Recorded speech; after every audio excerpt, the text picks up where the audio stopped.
शहरों के चकाचौंध के नीचे एक अंधेरा सच दबा है।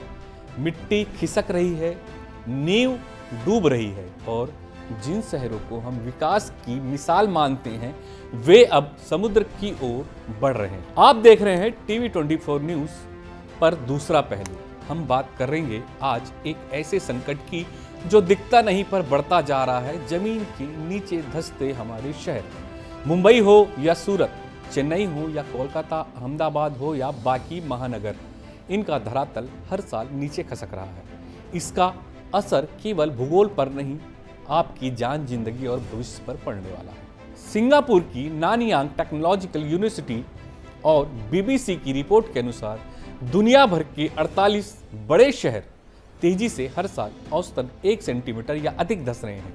इससे भारत के 5 बड़े शहर मुंबई, सूरत, चेन्नई, कोलकाता, अहमदाबाद भी शामिल हैं। साल 2014 से 2020 के बीच करीब 7.6 करोड़ लोग ऐसे क्षेत्रों में रह रहे हैं जहां जमीन हर साल नीचे जा रही है। भारत के 5 शहर 5 कहानियां। मुंबई, किंग सर्कल स्टेशन जैसे इलाकों में हर साल जमीन 2.8 सेंटीमीटर तक धंस रही है। 62 लाख लोग प्रभावित क्षेत्र में रहते हैं। कारण भूजल का अंधाधुंध दोहन, मेट्रो निर्माण और नम जमीन पर गगनचुंबी इमारतें। सूरत, करंज इलाके में जमीन 6.7 सेंटीमीटर प्रति वर्ष की गति से धंस रही है।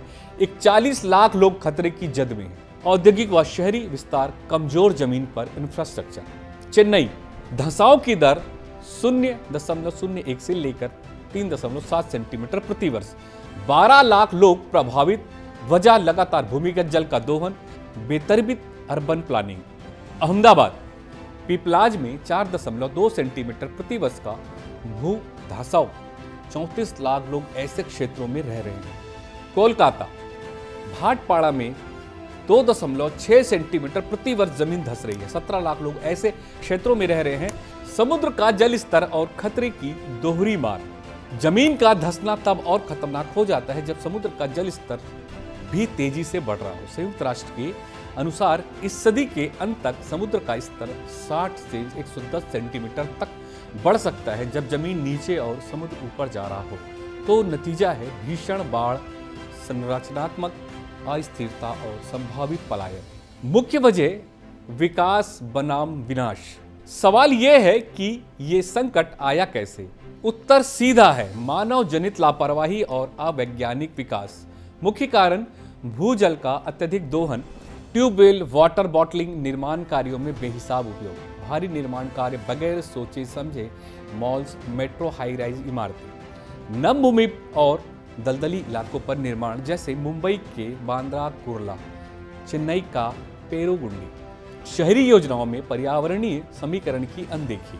क्या दुष्परिणाम हो सकते हैं? बाढ़ की संभावना में कई गुना बढ़ोतरी, जैसे मुंबई में हर मानसून में जल भराव, आवासीय और व्यावसायिक इमारतों की संरचनात्मक कमजोरी जिससे अचानक ढहने का खतरा, बीमा कंपनियों की जोखिम दरों में वृद्धि, घर लेना महंगा और असुरक्षित हो सकता है। अब बात समाधान की, क्या किया जाए? संभावित उपाय: भूजल दोहन पर सख्त नियंत्रण, रेन वाटर हार्वेस्टिंग को अनिवार्य बनाना, जियो टेक्निकल सर्वे के बाद ही निर्माण की अनुमति, शहरी योजना में सतही और भूमिगत स्टेज का संतुलन, स्मार्ट अर्बन रिलोकेशन नीतियां जैसे उच्च जोखिम वाले इलाकों में पुनर्वास, टेक्नोलॉजी आधारित निगरानी जैसे इंटरफेरोमेट्रिक सैटेलाइट इमेजरी। दूसरा पहलू क्या कहता है? विकास अगर वैज्ञानिक ना हो तो वही विकास एक दिन विनाश का रूप ले सकता है।